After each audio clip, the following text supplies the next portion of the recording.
ஒரு காட்டில் ஒரு கொக்கு இருந்துச்சு. அது ஆற்றுல இருந்த மீனை பிடிச்சி சாப்பிட்டுட்டு சந்தோஷமாக இருந்துச்சு. அதே காட்டில் ஒரு நரியும் இருந்துச்சு. அந்த நரி மற்ற விலங்குகளையும் பறவைகளையும் பார்த்து நல்ல கேலி கிண்டல் பண்ணி சிரிக்கும். இப்படி கேலி பண்ணுறதால அவங்க மனசு கஷ்டப்படுமேன்னு அதுக்கு தோணவே தோணாது. நரியோட இந்த பழக்கத்தால் அந்த நரி கூட யாரும் பழகிறதில்ல. ஆனால் கொக்கு மட்டும் நரி கூட நட்பாக இருந்துச்சு. ஒரு நாள் கொக்கும் நரியும் சந்தித்து பேசிட்டு இருந்துச்சு. அப்போது நரி கொக்கு கிட்ட, நாளைக்கு என்னோட பிறந்த நாள், எனக்கு ஃப்ரெண்டுன்னு நீ மட்டும்தான் இருக்க. நான் என்னோடய வீட்டில் விருந்துக்கு ஏற்பாடு பண்ணியிருக்கேன், அதனால் நீ கட்டாயம் வரணும் அப்படின்னு சொல்லிச்சு. உடனே கொக்கு சரின்னு சொல்லிச்சு. அடுத்த நாள் கொக்கு நரியோட குகைக்கு போச்சு. நரிக்கு வாழ்த்து சொல்லிட்டு அப்படியே ஒரு பரிசு பொருளை நரிக்கிட்ட கொடுத்துச்சு. நரி உடனே நன்றின்னு சொல்லிச்சு. நரி கொக்கு கிட்ட, உனக்கு பிடிச்ச கிரேப் ஜூஸ் செஞ்சு வச்சுருக்கேன், வா சாப்பிடலாம் அப்படின்னு சொல்லிச்சு. ஆனால் நரி கிரேப் ஜூஸை ஒரு தட்டு மாதிரியான பாத்திரத்தில் ஊற்றி வச்சுருந்தது.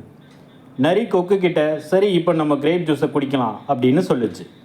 நரி அந்த பாத்திரத்தில் இருந்த ஜூஸை வேகமாக குடிச்சிருச்சு. கொக்கு இந்த பாத்திரத்தில் இருந்தால் எப்படி என்னால் ஜூஸை குடிக்க முடியும் அப்படின்னு யோசிச்சுட்டே இருந்துச்சு.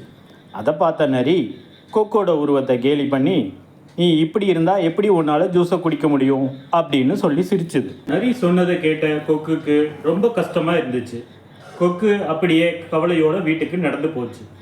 போகிற வழியில் இந்த நரி எல்லாரையும் இப்படி கஷ்டப்படுத்திகிட்டே இருக்குது, அந்த நரிக்கு ஒரு பாடம் புகட்டணும் அப்படின்னு நினச்சிட்டே நடந்து போச்சு. கொஞ்ச நாள் கழித்து கொக்கோட பிறந்த நாள் வந்துச்சு. இப்போது கொக்கு நரியை தன்னோட வீட்டுக்கு விருந்துக்கு கூப்பிட்டுச்சு. நரியும் கொக்கோட வீட்டுக்கு போச்சு. கொக்கு நரியோட பரிசை பார்த்துட்டு நன்றி சொல்லிச்சு. கொக்கு நரிக்கிட்ட, நான் உனக்கு பிடிச்ச வாட்டர்மெலன் ஜூஸ் தயார் பண்ணி வச்சுருக்கேன் அப்படின்னு சொல்லி ஜூஸ் இருந்த இடத்துக்கு நரியை கூட்டிகிட்டு போச்சு. கொக்கு வாட்டர்மெலன் ஜூஸை சின்ன வாய் உள்ள ஒரு ஜக்கில் ஊற்றி வச்சுருந்தது. கொக்கு ஜூஸை குடிச்சிருச்சு. நரியால் ஜக்கில் இருந்த ஜூஸை குடிக்க முடியலை. நரிக்கு ரொம்ப கஷ்டமாக இருந்துச்சு. அப்போது தான் அந்த நரிக்கு, அன்னைக்கு நான் கிண்டல் பண்ணப்போ கொக்குக்கும் இப்படி தானே கஷ்டமாக இருந்திருக்கும் அப்படின்னு புரிஞ்சுது. நரி தன்னோட தவறை உணர்ந்து கொக்கு கிட்ட மன்னிப்பு கேட்டுச்சு. கொக்கு உடனே நரிக்கு தட்டு மாதிரியான பாத்திரத்தில் ஜூஸை ஊற்றி கொடுத்தது. இப்போது நரி சந்தோஷமாக அந்த ஜூஸை குடிச்சுது. அதுக்கப்புறம் நரி யாரையும் உருவ கேலி பண்ணுறதில்ல. நரி திருந்தினதை பார்த்து கொக்கும் சந்தோஷப்பட்டுச்சு.